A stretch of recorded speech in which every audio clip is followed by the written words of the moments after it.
Aside from the news about her dating Pete Davidson, Kim Kardashian also has another reason to be making the news, and that's for saving this man's life. 41-year-old Julius Jones had been set to be executed by lethal injection in Oklahoma, but his execution was cancelled following a number of appeals by his lawyer and the public. A number of celebrities have also been very vocal about this case and have voiced support for his execution being called off. However, no one put in the amount of work necessary to save Julius than Kim Kardashian. Luckily, all of this public support caught the eye of Oklahoma Governor Kevin Stitt, who was able to make this huge life-saving gesture. Julius Jones had been on death row for 21 years after he was convicted for allegedly taking the life of insurance executive Paul Howell in 1999. Paul had been getting ice cream with his two daughters and his sister when a masked man shot and killed him. Howell's family fully believed Julius was the man who shot Paul on that day, but Jones has consistently maintained that he's innocent. Due to many doubts emerging about the case details, a lot of his supporters also believe he's innocent in all of this as well. Even several schools in Oklahoma City saw students walking out of class to support the cancellation of Julius Jones' execution. One Oklahoma News member tweeted about the school walkout and said, "Right now, students across the Oklahoma City metro are walking out of class in support of death row inmate Julius Jones. We've heard of walkouts at John Marshall, PC West, PC North, Classen SAS, Star Spencer, and Harding Charter Preparatory High School." In the days leading up to his execution, Kim Kardashian was tweeting up a storm about how truly messed up this process is.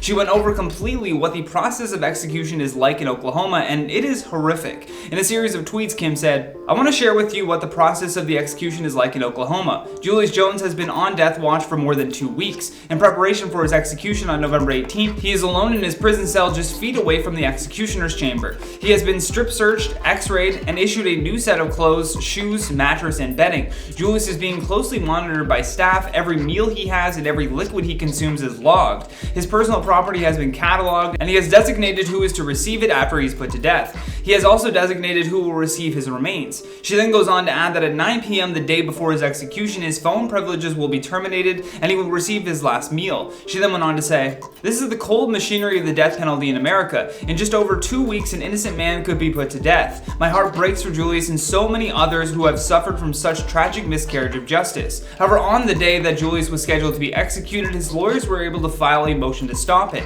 An emergency injunction cited recent issues with the lethal injections causing pain and torture to death row inmates. Then hours before he was set to be executed, Governor Stitt decided to commute his sentence, which means that he will go from death row to just a life sentence. In a tweet thanking the governor, Kim said, "Thank you so much, Governor Stitt, for commuting Julius Jones' sentence to life without parole and stopping his execution today." This one is a strange case though, because in 2017, a DNA test linked Jones to a red bandana that was found wrapped around the weapon in his family home. However, in March of 2021, Jones's legal team said that 3 people had come forward saying that a man named Christopher Jordan had actually confessed to them that he was actually the one to take the life of Paul Howell on that day. Then on September 13th, 2021, 4 people testified that co-defendant Christopher Jordan had admitted to the killing of Paul Howell while in prison. However, the state still wanted to put Julius on death row, citing their reasoning for this as him having an extensive criminal history. However, with more than 6.5 million people signing a Change.org petition requesting that Jones not be executed,